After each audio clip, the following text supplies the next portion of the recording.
Going into the game and with our prep for 2 days, I knew this team would present a challenge. We saw 3 different opponents, 3 different styles of play in the last 3 games. So, SMU wore us out in the full court, wore us out with physicality in the half court. Virginia presented their challenges in terms of their half court offense and their blockers and movers, and this was another challenge in itself to try to prepare for. And I think Coach Davenport, he did a heck of a job and understood where our weaknesses were and really went to exploit that in terms of pushing the pace and really making us guard the duration of those possessions. And position that we're in with the shorthanded roster, it makes it really hard, and I could feel the fatigue with our guys, and I told them going into it, it's going to be a long night if we can't finish possessions. And when they end up with 14 more field goal attempts than us, and they got 12 offensive rebounds, so those are killers when you play a team like that. You guard for 30, and then you got to guard for another 20, and then you come down on offense, and regardless of the result on the defensive end, your offense just doesn't have that spark. You're fatigued. And he did a heck of a job pushing the pace and making us guard for, 30 and sometimes 50. So credit to them and credit to their preparation. And Coach Davenport's a great coach and great man. And Bellarmine came in here to play, and they were hungry and took it to us. So at the end of the day, it's a win, but we got to figure out how we learn from it and grow and turn the page and figure out St. John's on Friday. Questions, please. You've discussed a lot of preparing in different ways, with film study, with review, things that aren't as taxing physically. But at some level, is there a certain amount of run-through and up and down and everything like that you have to do to be adequately prepared? Yeah, you have to. And I said on the radio earlier, as a coach, you feel it. We had travel issues coming back from Florida, so I didn't get in my bed till 4 in the morning on Wednesday or Thursday morning, I guess, and so we had Thursday off, Thanksgiving off, and we had a nice team meal and did some bowling and whatnot, and then I told them to get their rest, and Friday, Thursday didn't really feel like an off day for them. It didn't feel like it for me. It was such a quick turn, and Friday we're practicing at noon, and we didn't get 2 consistent practices. We had kind of a slow start to Friday's practice, and we finished strong, and then it flip-flopped the next day yesterday. So we started strong, and then it tailed off. And, I told those guys and had a heart-to-heart, it's like we're going to have a consistent approach to practice and preparation so we can be more efficient because I really did feel the fatigue setting in there in that game, and I felt it going into shoot-around, so I even shortened shoot-around up to try to, be as, efficient as possible with them. And I may have pushed it a little harder than I probably should have on Friday and Saturday, but sometimes you don't feel that, especially when you got fresh guys out there like Noah Farrakhan and Kirk Reza and Raekwon Battle out there practicing. They look great. They look fresh. And so I got to be mindful of who's playing and how to be more efficient with them.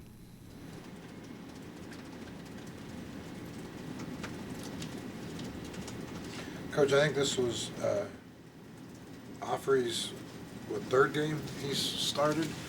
Can you just, one of his better games obviously tonight, can you just kind of talk about, he's a kid that comes in over the summer and didn't probably really expect for this to be his role, and so a lot of things are kind of getting thrown at him, and how he's kind of grown through all of that. He made some mental mistakes there and forced the action a couple of times. So he wasn't exactly perfect tonight by any means, but he hit a big shot for us down the stretch. And for a team that's struggling to put the ball in the hole from the perimeter, that was as critical as any shot in the game. And we were 3 for 16, and I want guys to take good shots, but we got to be really good about figuring out what a good shot is and what a bad shot is. When you guard for 50 seconds and you got Seth coming down all eager to take one at the top of the key, that's not a good shot. But he turned down some really good ones. And I'm not trying to kill their confidence. I want those guys to play their role and shoot the ball, but they got to take it out of the offense and take good shots and efficient shots to where, we can control the pace of the game by making them guard. And you could tell by our offensive rebounding numbers, and, we didn't take all that good of shots. It's a lot easier to offensive rebound when you're playing out of your offense and you're getting shots out of your offense and people are in the right position. So 7 offensive rebounds against this team on 30 missed shots, that's not it. We got to be way better than that, and that has a lot to do with our shot selection. Do you find yourself kind of pre-planning when you want to take timeouts in the game because of how short the bench is, and then sometimes you have to alter that with, a run that's happening for you or against you? Or do you kind of wait to feel how the game's going to take I wait to feel it out. I mean, Q took the one in the first half, which was a smart one. I was about to do the same thing, and I'm okay with them having that freedom. They feel that exhaustion. I'm okay with them taking a timeout because we probably we had plenty down the stretch, but I really do have to think strategically in terms of making sure we're fresh out there. I certainly don't want to take one when the next dead ball is going to send it to media and you basically kill a timeout. So it's something I think about, but you're also feeling out the pace of the game, the feel of the game, whether we got mismatches on the floor that we can take advantage of. So there's a lot that goes into it, a lot of variables. So yeah, but I can examine that, and I do. I try to figure out what's the best time and place to take some of these and keep as fresh as possible. Josiah's struggling to score a little bit. How do you get more out of him? And I mean, is he taking okay shots in terms of you mentioned? Well, I think the problem with it, I think he's taking good threes, and they're going to fall. We as a coaching staff, we went through a lot of sets and shoot around, and I think he was 10 for 10.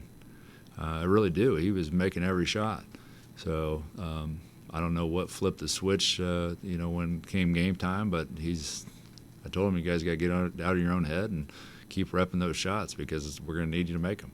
We're going to need you to step into them with confidence and make them. So he's going to have a breakout game sooner than later, and I have full faith in Josiah and what he brings to the table. And so I'm not worried about that, but I certainly like to see more fall than have.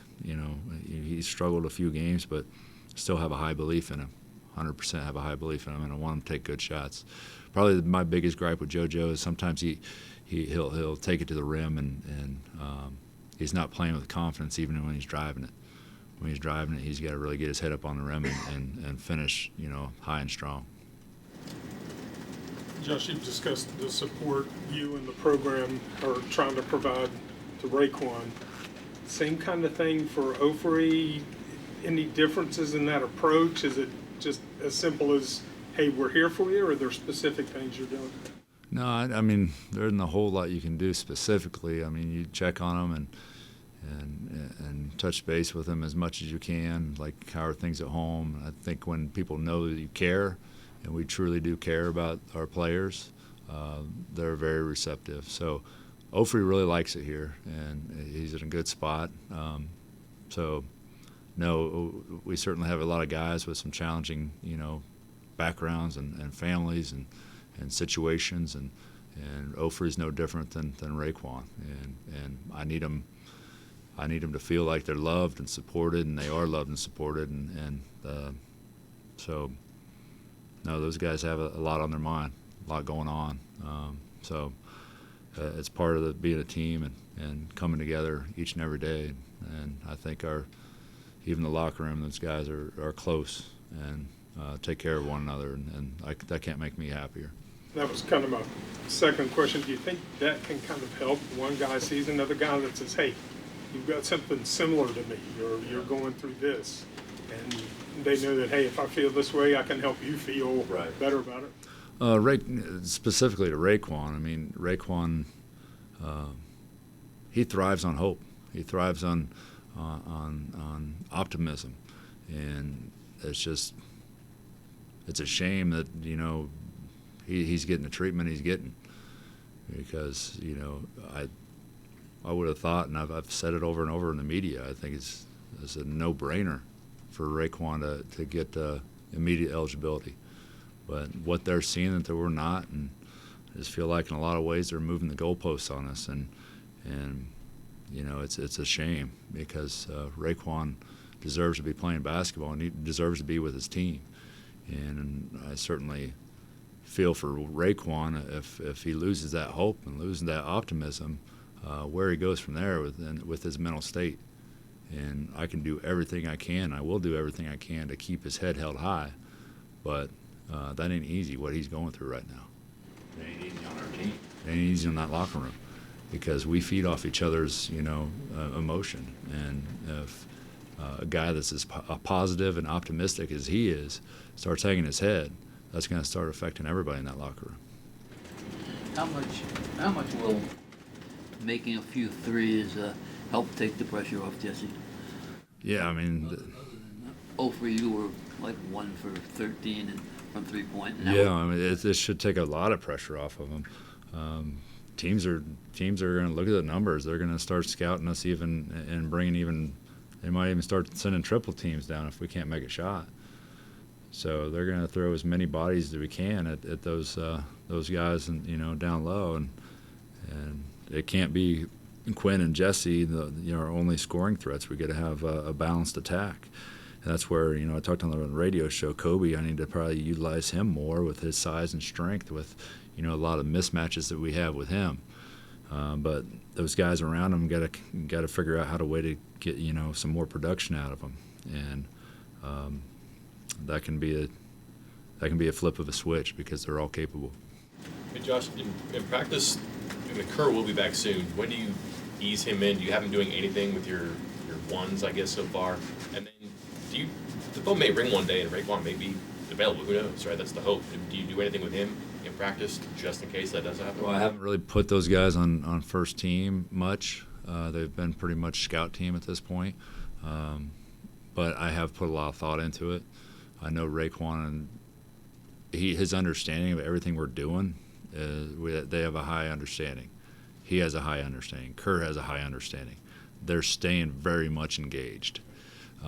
So I don't think that it'll be one issue transitioning them into the rotation we have. But we just, for now, we have to have a narrow focus as to making this team gel with the guys we have on the floor. And then guys on your bench, I guess just specifically two, Pat and Jeremiah.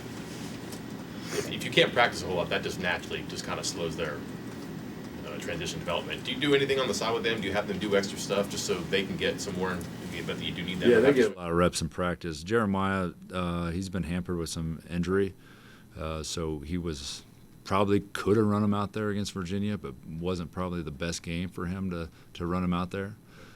So he was hampered with an injury and didn't practice 2-3 days in a row. And for a freshman to go out there against some of those guys, especially the ACC Defensive Player of the Year, with a hampering injury, is probably not the right move on my part. So I got to put those guys in a position to be successful. Now Pat gave us 6 minutes. He was a -5 out there, but Pat's given us some solid contributions, and he's the one I really look to if we're going to get some more minutes off the bench. He's going to have to step up and give us that. And I believe in Pat, and I probably just need to give him a little more opportunity to do so. Coach, thank you. Thank you.